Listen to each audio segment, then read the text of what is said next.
Hello, my name is Lola, and I'm going to be reacting to the Immortal on the NES by Angry Video Game Nerd. This was recommended to me by A. Grimes. Thank you for the recommendation. Um, I've never. This is another one of many games that I've never seen, never played, never even heard of until I got this recommendation.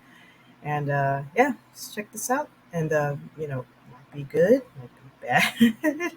More than likely, it's just gonna be trash. But it's always fun to see what the nerds what his opinion is. And let's check this out. And if you want to like, comments, grab my chat. You can if you don't want to. That's fine too. Here we go. Thanks for watching this spooky episode of Angry Video Game Nerd. Ooh, it's a scary one, but not as scary as your unencrypted data being harvested by hackers, unregulated multinational conglomerates, and unconstitutional government surveillance. But seriously, I recommend ExpressVPN as the easy-to-use application you should use every time you're on the internet. It protects your privacy and security. You could also change your location, which is great for unblocking geo-restricted content. For example, I use it to watch Rowan Atkinson's show, Blackadder. Yeah, it isn't on US Netflix, so set your location to the UK and get ready to laugh.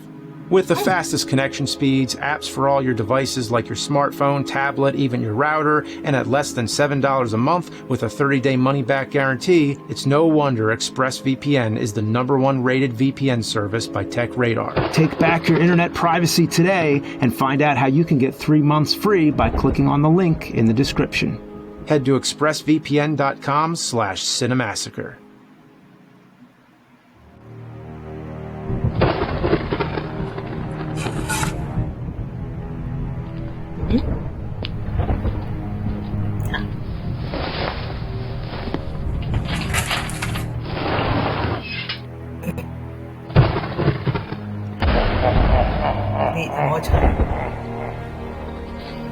Anguish, lament, oh how hath ye been cursed, if thou hath playeth the game as archaically, diuretically shitholic as the Immortal on thy NES. Whence I came, my basement chamber above, where I display such demeaning, failed electronic attempts at merriment. But when they're as loathly as thee, it is but I who has thus sworn to suffer as I descend deeper into the catacombs, a place where true shit goes to lie face first down in smoldering decay, a place where sorrows exceed the souls and vanquished beings meet their fate. Medieval torture, man, the head crusher, the rack, the pendulum, the Iron Maiden, but none as dreadful as this. Behold. Reset, and here we go, the plate begins. Feast your eyes on this accursed nonsense. So as soon as the game begins, it gives you a warning. It might be a good idea to move. And it kills you right away. They pull something like that. At least they warned you, but it might as well warn you the moment you put this game in, you're doomed with life. So let's try it again. Into the next room. And look at that, they put that right there, right outside the door. Oh, one-hit death traps, that's real classy. Let's reset. Okay, here we go. So this isometric angle definitely makes things a little difficult. When you're just moving the D-pad all over the place, it kind of just, it's just a guessing game of which direction to push. And here we go, you fight the goblin and it goes into this battle mode. And to tell you the truth, in the dark ages of 8-bit entertainment, these graphics are a marvelous sight to laud. But if thine playeth oneself, you shall hereupon cry the tears of despair and agony as thou realize thou caught in an eternal button masher. Yeah, that's all you do is just mash buttons. And the thing is, you have a fire attack. I mean, look at this. You can shoot fireballs, but that doesn't work against the goblins. But you talk to this guy here, and yada yada, forgive my haste. The important thing to know, he gave me a key. And then I move on to the treasure chest. I use the key to open the treasure, and I get 20 gold pieces, bag of bait, and a sack of bad-smelling spores. Well, we all know what this game's a bad-smelling sack of. Yeah. So into the next room. As you can see, going diagonal is kind of tough. I'm gonna use the bait on this goblin. Let's just see what happens here. Do it? Yes, of course. Do it. It kills you. Look, even the items kill you. Wow. Now that is a cheap shot. Yeah. All right, let's try again. Into the next room and dodge the fireballs. Not the arrows and whatever it throws your way. This game throws everything but the kitchen sink. And look, invisible pits. Confound it all. Oh, I beg of you, have pity. Oh, wow, that's a good one. That's classic. Oh, boy. And the thing about this game is the familiar premise of controlling a wizard navigating through a labyrinth of dungeon cells brings to mind similar games like Gauntlet or the obvious Zelda. But those examples only conjure up thy false jolly hopes, as thou seen in my lair above, the artwork in the Nintendo Power magazine and in the instruction manual look divine. But nay, it is but filth. The game is naught of all that is goodly, plagued with visuals cursing the eyes of ye of ill mortals to witness. The shades and hues hereupon are like the bile of a dying bear that consumed only skunks, smeared with the milk of a witch's tits, fused with garlic and druid dump. Yeah, and there's another goblin. It's so repetitive. You just mash those buttons like a disorderly arf-farf-and-arf. I'd rather be bescumbered with dysentery. That's worse than diarrhea because it includes blood and mucus. I'm sorry, that's disgusting. But so is this. What the? Shrek? Curse you, foul, abhorrent beast! Eureka, a key. Damn, dude. Yonder I shall go as I proceed in my journey to further experience the tragedy of the immortal. Why must it be I, cursed by the gaming gods, to endure this vomitorium? Vomitorium. Yeah, that's an interesting word. It means, or it was thought to have meant, a place where the ancient Romans would all vomit during feasts to make room for more food. But that's just a misconception. It actually means a large Colosseum passage that large crowds can exit through rapidly, such as large crowds of vomit particles rapidly exiting a mouth, gaping in misery over a foul, wretched video game. Anyway, the Immortal. Let's go.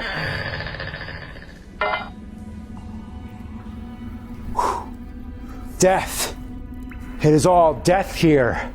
It began as a gamer's revelry, those making merry to open the game on birthdays and holidays with the flames of excitement and adventure in their eyes. But as the agonizing torment set in, as the game mercilessly chastised and dominated them, the instinct to survive faded as the flames in their eyes diminished.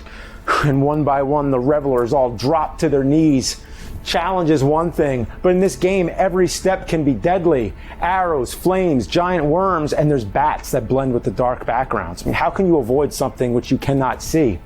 Trapdoors are everywhere, which is a cheap shot, no question about it. I mean, can I walk here or will the floor swallow me? I mean, you'll never know. There's no strategy, no reward for skill. Thou must play it repeatedly to memorize where the pits are. These invisible pits are nothing but a cheap, mean-spirited beginner's trap meant to elicit false and ill-earned replay value. And also, if you touch anything, you die. Step on the wrong floor tile, you die. You search the same spot more than once, you die. You approach a ladder or try to climb down a hole from the wrong side, you die. You stand still for too long, you die. You see some tiny little pixel that might be something you can pick up? Nay, chances are it is but death. In other words, bullshit of the lowest standard. And as mentioned, even thine inventory kills you. When you can't even trust the items, what can you do? Your character is vulnerable to everything, and for a game called The Immortal, it begs the question, who is the Immortal? Because it's certainly not the main character. Yeah. At one point, in the very first level, you get an amulet, which has an incantation on it. You're given the chance to read it, but if you pick yes, you die. However, the amulet is required to beat the level, so don't read that. But I repeat, the item that is required to beat the level can also kill you. How could you make a game in the year of 1990 following a wealth of other games and ignore all that was done previously right? What art thou thinking? This was made by Electronic Arts? More like electronic farts!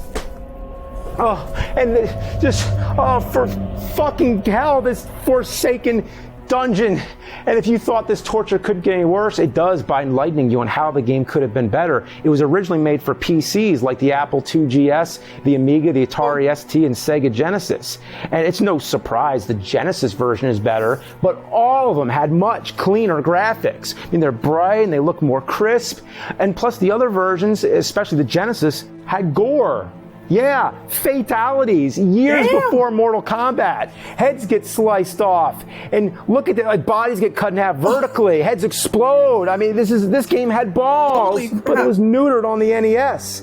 And wouldn't you think the NES, the flagship of all nostalgic video game consoles, would be home to an acceptable version of this?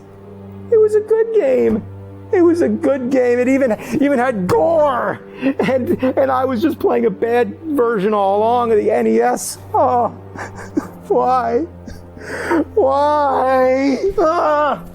Oh, I can't take it anymore. I thought I knew shit, but nothing could prepare me for this repulsive dung heap.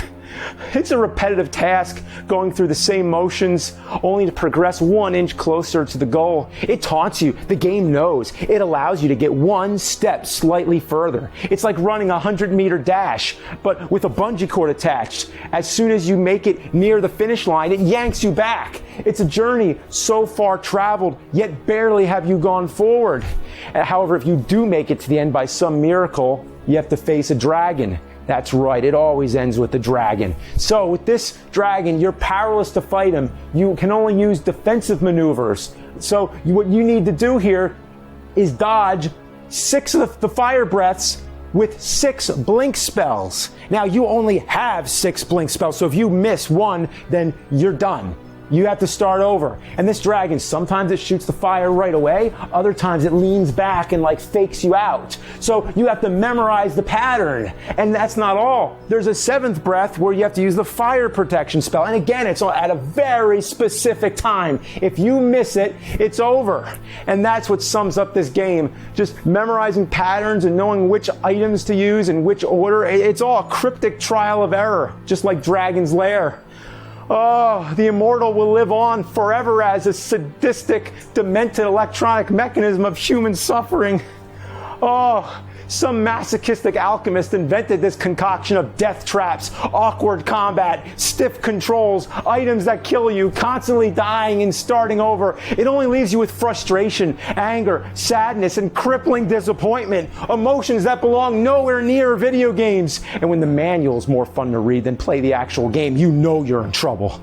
I long for a time when I knew not what this game was. I longed for the big rigs, the LJNs, the Fred Fucks of yesteryear. I rue the day I ever became trapped in the Immortal, a game where I've stared at the same room so long the pixelated walls have become my eternal home. I rue the day I was born upon this earth, which has spawned such primordial, putrid engineers capable of creating something so apocalyptically horrid.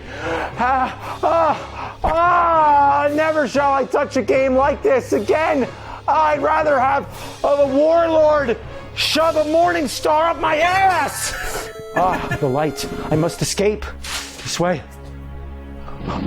Oh, good lord. Be gone, vile fiends. It's futile. I can't win. Smite me you will. Incinerate me. Banish me to hell if you wish. If hell is the way out, then hell it shall be.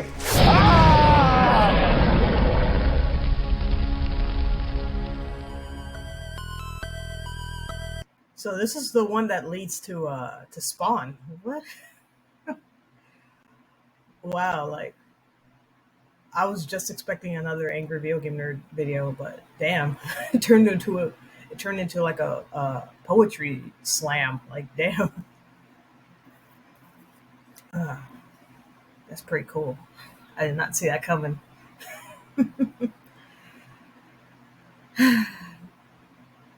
So it seems like it was like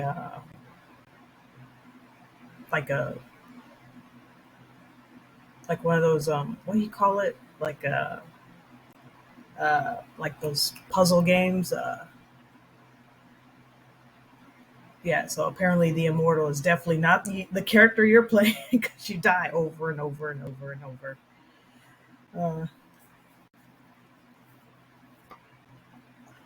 that is pretty cool the way how they did it. It seemed like there were no cuts, but obviously there had to be a few hidden cuts, but it looks pretty good. And damn, the way how he presented all that seems like, man, dude should have been a professor or teacher or something. Uh, yeah, that's it. That's my reaction to the Immortal on the NES by Angry Video Game Nerd. Angry Video Game Nerd. My bad. But yeah, seemed like it was a good episode. It's pretty cool. And yeah, that's it. Everyone, take care of yourselves and each other, and I'll see you in the next one. Bye.